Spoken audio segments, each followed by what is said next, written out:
This whole thing goes into more grosser and grosser states. So except in certain cultures, everywhere else where dominant religious beliefs were spread, in all those cultures, unfortunately, they make you feel guilty of your very existence, because that way you will always be enslaved.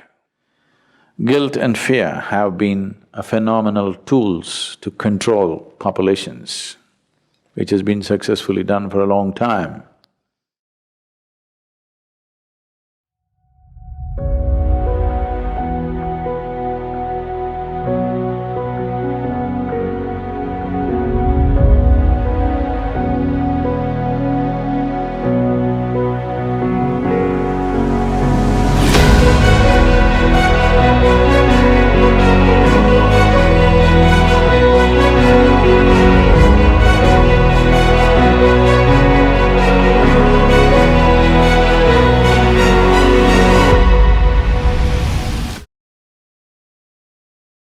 It depends on how we shaped ourselves.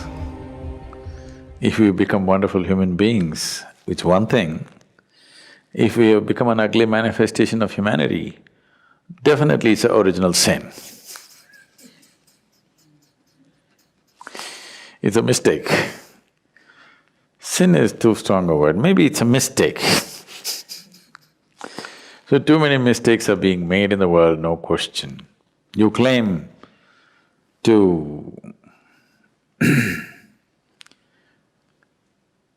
appreciate or, well, you worship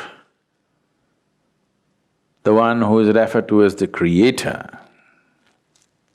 but you have a huge issue with the creation.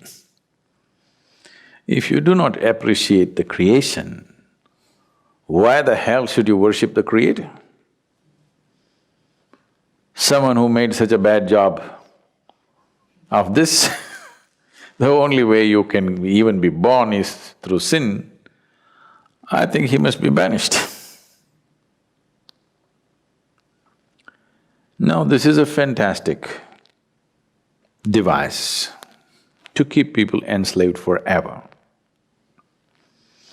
If you do not even allow them to come to terms with their biology, they'll never come to terms with anything in their life.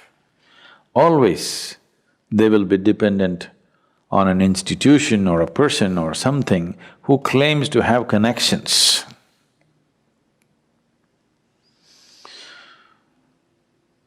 An Italian mafia guy was once brought to the law court, and he just walked in with this fat cigar in his hand, and like this he came and sat down like he's a guest. Then the judge looked at his arrogance and asked, "Do you have a lawyer?" He blew the smoke out and said, "Well, I got friends in the jury."